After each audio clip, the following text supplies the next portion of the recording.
ಹ್ಮ್ ಇಲ್ಲಿ ನಮ್ಮ ಮನಸ್ಸನ್ನ ಶುದ್ಧ ಆದಾಗ ಹ್ಮ್ ಆ ಮೋಡಗಳನ್ನ ಯಾರು ಚದುರಿಸ್ಲಿಕ್ಕೆ ಸಾಧ್ಯ ಇಲ್ಲ.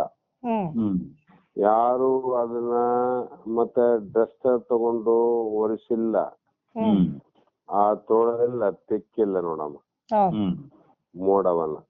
ಹ್ಮ್ ಅದು ತಾನಾಗಿ ಗಾಳಿ ಬೀಸಿದಾಗ ಮೋಡ ಚೆದರಿ ಹೋಗಿ ಹ್ಮ್ ಸೂರ್ಯನಿಗೆ ಮುಚ್ಚಿದಂತ ಕತ್ತಲು ಹೇಗೆ ನಾಶವಾಗುತ್ತದೆಯೋ ಹ್ಮ್ ಅದರಂತೆ ಮನಸ್ಸು ಅನ್ನುವಂಥದ್ದು ವಿಷಯಾದಿಗಳಿಂದ ಹ್ಮ್ ಕೂಡಿಕೊಂಡು ಆತ್ಮ ಆನಂದವನ್ನ ಮುಚ್ಚರದು. ಹ್ಮ್ ಅದು ಒಳಗಡೆ ಬಿಚ್ಚಬೇಕಾದ್ರೆ ಕೈ ಹಾಕಿ ಹ್ಮ್ ಅಥವಾ ಬೇರೆ ಬೇರೆ ಯಾವುದೇ ಒಂದು ವಸ್ತುವಿನಿಂದ ಮನಸ್ಸನ್ನ ತೊಳಿಲಿಕ್ಕೆ ಬರೋದಿಲ್ಲ. ಹ್ಮ್ ಹೌದಿಲ್ಲ? ಹ್ಮ್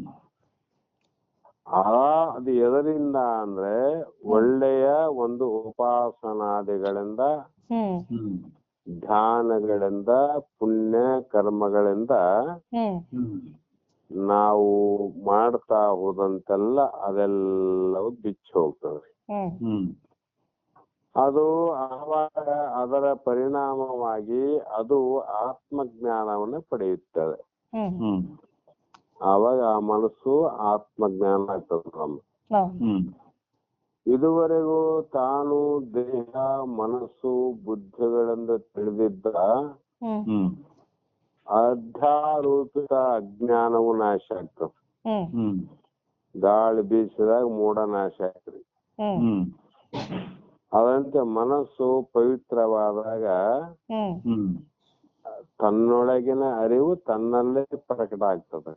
ಹ್ಮ್ ಆವಾಗ ಈ ಅಜ್ಞಾನ ಕಾಲದಲ್ಲಿ ಏನು ತಿಳಿದಿದ್ದ ಹ್ಮ್ ನಾ ದೇಹ ಅಂತ ಮನಸ್ಸಂತ ಬುದ್ಧಿ ಅಂತ ತಿಳಿದಿದ್ದ ಹ್ಮ್ ಈ ಒಂದು ಅಜ್ಞಾನ ನಾಶವಾಗಿ ಹ್ಮ್ ನನ್ನ ಕರ್ಣಗಳಾದ ದೇಹ ಮನಸ್ಸು ಬುದ್ಧಿಗಳನ್ನ ಚೇತನಗೊಳಿಸಿ ಹ್ಮ್ ಅವುಗಳಿಗೆ ಅರಿವಿನ ಶಕ್ತಿಯನ್ನು ಕೊಡುವ ಆತ್ಮವೇ ನಾನು.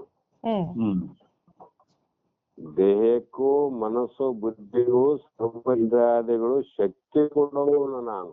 ಹ್ಮ್ ಶಕ್ತಿಯನ್ನ ಪಡೆಯುವವನು ನಾನಲ್ಲ. ಹ್ಮ್ ಈ ರೀತಿಯಾಗಿ ಜ್ಞಾನವು ಉದ್ಬೋಧವಾಗುತ್ತದೆ. ಈ ಅನುಭವವು ಬುದ್ಧಿ ಮನಸ್ಸೇ ಮೊದಲಾದ ಯಾವ ಮಾಧ್ಯಮದಿಂದಲೂ ಹುಟ್ಟುವ ಪ್ರಜ್ಞೆ ಅಲ್ಲ. ಅದು ಅತೀಂದ್ರಿಯವಾದ ಅಪರೋಕ್ಷ ಜ್ಞಾನ. ಇದು ಮನಸ್ಸಿನಿಂದ ಬುದ್ಧಿ ಚಿತ್ತದಿಂದ ಇದು ದೃಢವಾದ ಅಪರೋಕ್ಷ ಜ್ಞಾನ. ಇದು ಯಾವುದರ ಫಲ ಅಂದ್ರೆ ಹಿಂದಿನ ಜನ್ಮದ ನಿಷ್ಕಾಮ ಕರ್ಮಗಳ ಫಲದಿಂದ ಪರಿಶುದ್ಧವಾದ ಮನಸ್ಸು. ಆ ಮನಸ್ಸಿನಲ್ಲಿ ತಾನಾಗಿ ಹುಟ್ಟುವಂತ ಒಂದು ಕ್ರಿಯೆ ಇದು. ಈ ರೀತಿ ಗಾಢ ಅಂಧಕಾರದಲ್ಲಿಯೂ ನಾನು ಇಂಥವನು ಎಂಬ ಪ್ರಜ್ಞೆ ನಡೆದಿರುತ್ತೆ. ಗಾಢವಾದ ಕತ್ತಲಲ್ಲಿ ನಾನು ಹೊರಟೇನು, ಆದ್ರೆ ಆ ಕತ್ತಲಲ್ಲಿ ಕಾರ್ಗತ್ತಲಲ್ಲಿ ನನಗೇನು ಕಾಣ್ತಾ ಇಲ್ಲ. ಎಲ್ಲಿ ಏನಿದೆ ಅಂತಲೂ ಗೊತ್ತಿಲ್ಲ. ಆದರೆ ಅಂಥ ಕತ್ತಲಲ್ಲಿ ನಾನು ಇಂಥವನು, ನಾನು ದೇವೇಂದ್ರ ಪಣಿ ಅಂತ ನನ್ನ ಅರಿವಾಗಲ್ಲಮ್ಮ ನನಗೆ. ಬೇರೆ ಏನಿಲ್ಲ, ಆದ್ರೆ ನಾನ್ ಮಾಡ್ತಿದ್ದೀನಿ ಅಂತ ಎಂಬ ಪ್ರಶ್ನೆ ನಮಗಿರುವಂತೆ ಇದು ಯಾರಿಂದಾದರೂ ನಮಗ ತಿಳ್ಕೊಂಡಿವೆ ಅಂದ್ರೆ ಹೇಗಿಲ್ಲ ಅಂತ. ಯಾರು ನಮಗ್ ತಿಳಿಸ್ಕೊಟ್ಟಿಲ್ಲ ನೀ ಇಂಥವ್ನು ಇದ್ದಿ ಅಂತ. ಅದರ ಅವಶ್ಯಕತೆ ಇಲ್ಲ. ಅದರಂತೆ ಅದು ಬೇರೆ ಯಾರಿಂದಲೂ ಯಾವ ಮಾಧ್ಯಮದ ಮೂಲಕವೂ ಅರಿಯುವಂಥದ್ದು ಅಲ್ಲ. ಹಾಗೆಯೇ ಆತ್ಮಜ್ಞಾನವು ಕೂಡ ಅಪರೋಕ್ಷ ಜ್ಞಾನ ಅನುಭವದ ಪ್ರಶ್ನೆ. ಇದು ಅನುಭವದಿಂದ ಹುಟ್ಟುವಂತ ಪ್ರಶ್ನೆ, ಅನುಭವದಿಂದ ಪಡೆಯುವಂತ ಉತ್ತರ. ಕಾರಣ ಕರ್ಣಗಳ ಮೂಲಕ ನಾವು ತಿಳಿಯುವ ಜ್ಞಾನ ಇಂದ್ರಿಯ ಜ್ಞಾನ. ಹೌದಲ್ಲಮ್ಮ? ಮನಸ್ಸಿನಿಂದ ಬುದ್ಧಿ, ಚಿತ್ತ, ಆಮೇಲೆ ಜ್ಞಾನೇಂದ್ರಿಯಗಳಿಂದ ಏನ್ ತಿಳಿತೀವಿ ಅಂದ್ರೆ ಇಂದ್ರಿಯ ಜ್ಞಾನ ಅಂತು. ಅದು ಬಾಹ್ಯ ಅಥವಾ ಅಂತರ ಇಂದ್ರಿಯಗಳ ಮಾಧ್ಯಮದ ಮೂಲಕ ಅರಿಯೋದು. ಕಣ್ಣು ಮಾಧ್ಯಮ ರೂಪವನ್ನು ನೋಡ್ಲಿಕ್ಕೆ,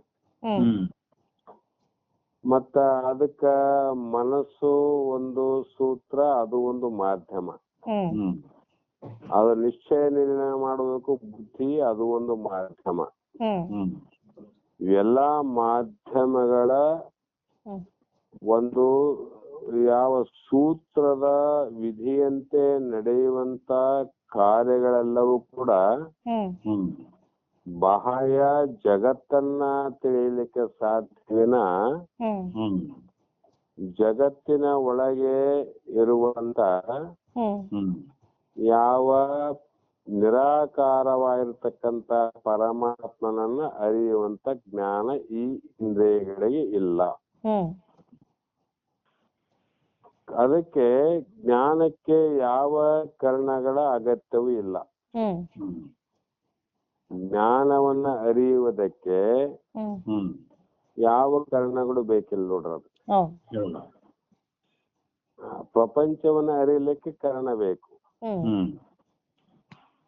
ಜ್ಞಾನ ಪ್ರಪಂಚವನ್ನ ಅರಿತದ, ಪ್ರಪಂಚ ರಹಿತವಾಗಿರೋದು ಅರಿತದ, ಅವರ ಶಬ್ದ ನಿಶಬ್ದ ಎರಡನ್ನ ಅರಿಯುವಂತದ್ದು ಜ್ಞಾನ. ಅದಕ್ಕೆ ಅದಕ್ಕೆ ಒಂದು ಪದ್ಯ ಹೇಳ್ತಾರಮ್ಮ, ಕಾಲಿಲ್ಲದೆ ನಡೆಯುವುದು, ಕೈಯ ಇಲ್ಲದೆ ಹಿಡಿಯುವುದು, ಕಣ್ಣನಿಲ್ಲದೆ ನೋಡುವುದು, ಕಿವಿ ಇಲ್ಲದೆ ಕೇಳುವುದು. ಯಾವುದ್ರಿ ಅಂದ್ರೆ ಅದು ಆತ್ಮನ ಲಕ್ಷಣ ಅಂತ. ಅದಕ್ಕ ನಮಗ ಆಗಿಲ್ಲ. ಈ ರೀತಿ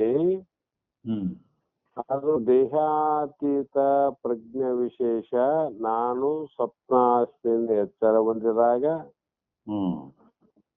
ಇಷ್ಟದ ವ್ಯಕ್ತಿಯು ಯಾರೆಂದು ನಾನು ಹುಡುಕಾಗಬೇಕಾಗಿಲ್ಲ.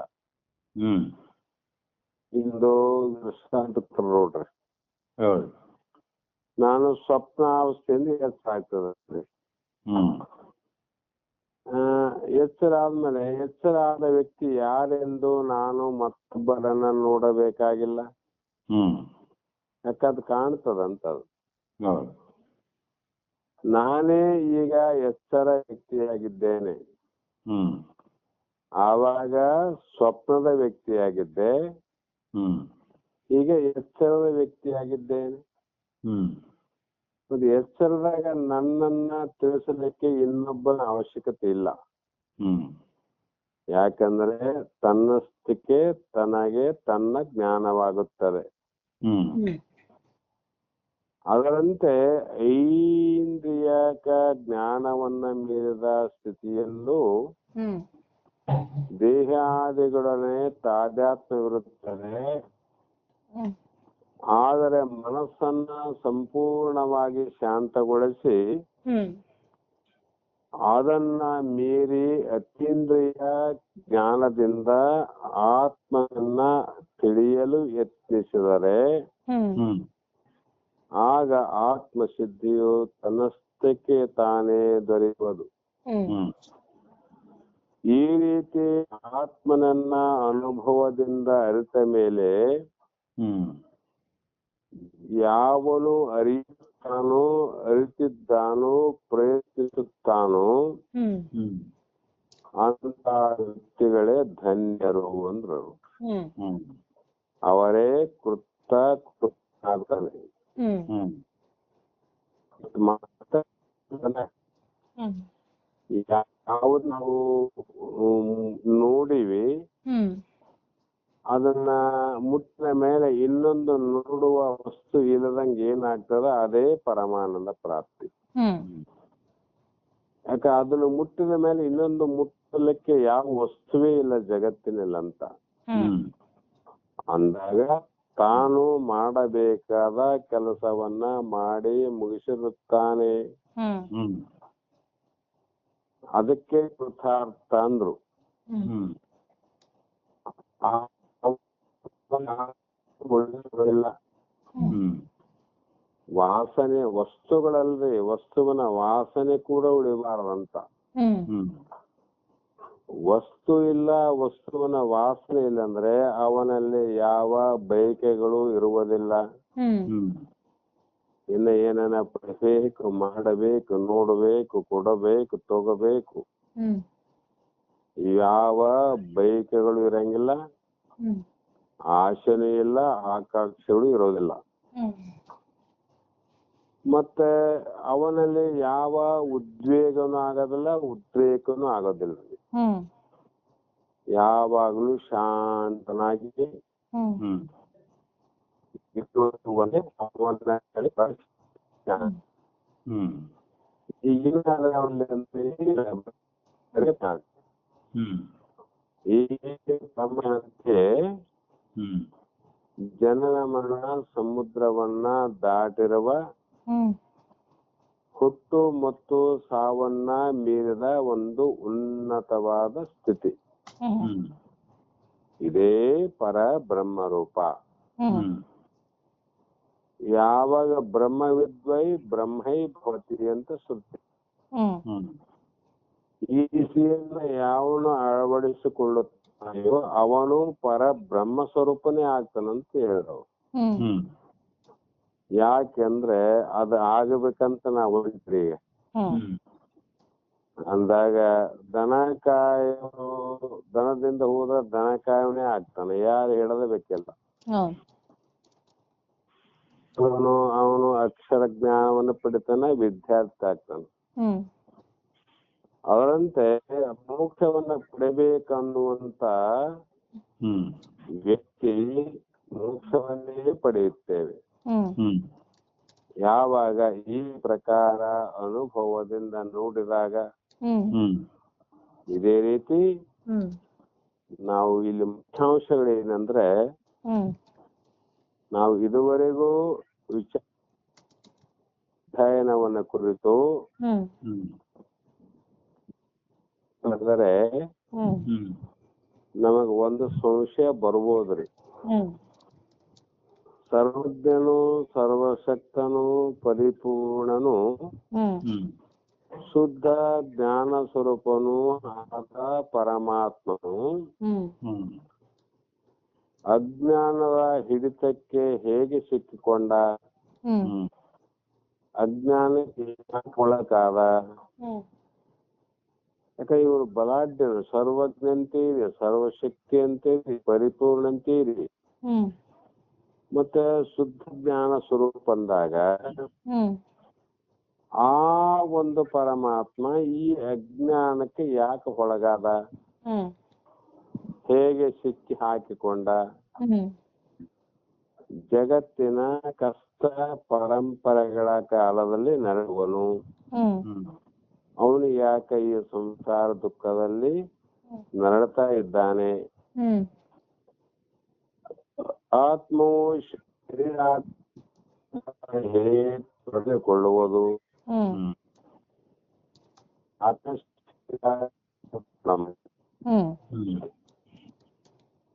ಹೇಗೆ ಬಿಡಿಸುವುದು ಹ್ಮ್ ಹ್ಮ್ ಎಂದು ಮುಂದಿನ ಶ್ಲೋಕಗಳಲ್ಲಿ ಇದಕ್ಕೆ ಹ್ಮ್ ಹ್ಮ್ ಸಂಶಯ ಬಂದವರೆಗೆ ಹ್ಮ್ ಉತ್ತರ ರೀತಿಯಾದ ವಿವರಣೆಯನ್ನ ಹ್ಮ್ ಹ್ಮ್ 137ನೇ ಶ್ಲೋಕದಿಂದ ಹ್ಮ್ ಹ್ಮ್ 142 ಶ್ಲೋಕದ ಪರ್ಯಂತರವಾಗಿ ಹ್ಮ್ ಹ್ಮ್ ಈ ಬಂಧ ಹೇಗಾಯ್ತು, ಹ್ಮ್ ಹ್ಮ್ ಅದಕ್ಕೆ ಕಾರಣ ಏನು ಹ್ಮ್ ಹ್ಮ್ ಅನ್ನುವಂತ ವಿವರಣೆಯನ್ನ ಮುಂದೆ ಕೊಡ್ತಾ ಹೋಗ್ತಾರೆ.